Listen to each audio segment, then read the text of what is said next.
Hey there, folks. Justin with Painted Dreams Farms. So, I just wanted to talk to you real quick about something that, for a lot of farmers and ranchers, may be a good idea this winter, even this summer. So, a lot of the Midwest currently is in drought, which makes hay a little bit of a problem.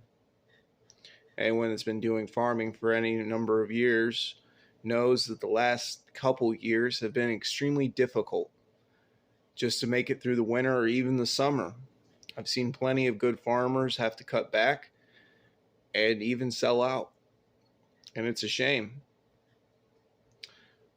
But for those of us that are still holding on, I'm a genuine believer that there's always something that we can do to make it through.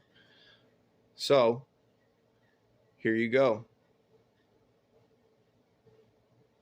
All right. Beet pulp. Now, a lot of you have probably used this before or have thought about it, seen it on the racks at the store or whatever, the feed store. But beet pulp comes in three different types, at least around here. You have pellets, shreds, and shreds with molasses. Now, what you use is pretty much on preference. There's really not a big difference between them.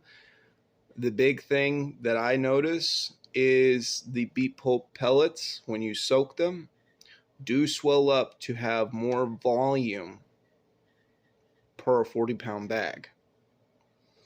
Now, if money is tight or whatever, more volume means that you can feed more animals more food.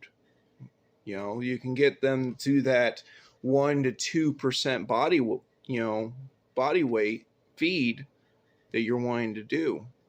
You know, depending on if you're creep feeding, if you're just feeding in a trough for the whole herd, whatever. But if you add beet pulp, so let's say that you're already graining and you add beet pulp, it is a natural digestible fiber. It's good for their rumen. It's good for their overall health. Beet pulp is really good. So all it is it's the leftover byproduct of the sugar beets. When they pull the sugar out of the sugar beets, the beet pulp is what's left over, and they just grind it down, and then whether it's in the shreds or the pellets, you get it. Now at $18 to $20 per bag, and you feed, a bag a week, even a bag every other day. I know for around here, the average round bale is running between $45 to $50. And that's buying them out of the field right now. We're still in first cutting, and they're still that high. $40 to $50 round bale. So you can potentially get 2.5 bags of beet pulp to one round bale. So if you think about that math, I know a round bale for our farm only lasts about a day, and we have 5 foot tall by 6 foot long round bales. A little bit of a different size. Most people have the 5 foot wide by 6 foot tall. It's not the round bale we have, so we use what we got. But ultimately, it's about 1,500 pounds of hay a day. If you can stretch your hay, not having to feed as much hay for a whole month, that means realistically you have 60 days of hay to make up. At most 90 instead of the 120.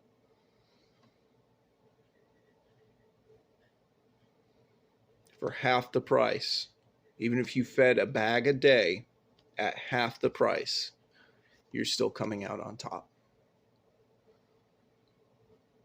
Now, I understand for larger beef farmers that have multiple, even dairy farmers that have multiple fields that are spread, 5-10 miles apart, and you have 3-4 of them. I understand that it's difficult to get out there and to feed all the cows beet pulp, because it is more time intensive compared to just throwing around bailout. But for less cost, just to get you through 1 month in the early winter, or even just to get you by in early spring until the grass comes on, a pallet of beet pulp, order it from your local feed store, a couple $100, you're going to be shelling out more than that in hay anyway. Now, I'm not saying don't go out and purchase hay.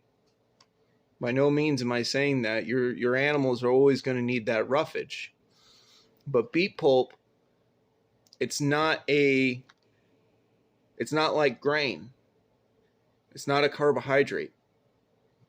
So if you use your normal grain ration that you use all the time, and then add a 5-gallon bucket of beet pulp on top of it, or however many troughs you have, I recommend about a half to a full 5-gallon bucket of beet pulp on top. It's a digestible fiber. Not only that, but the moisture in the beet pulp, when you soak them, it's going to help with that grain digestion, because it's getting it moist in their rumens, in their stomachs. So there you go. The way I see it is, if you're thinking about having to sell out next spring because you can't find hay, or you have enough hay to make it through half the winter right now, hold in there. See what this does for you. It did us through the last winter. Stay strong.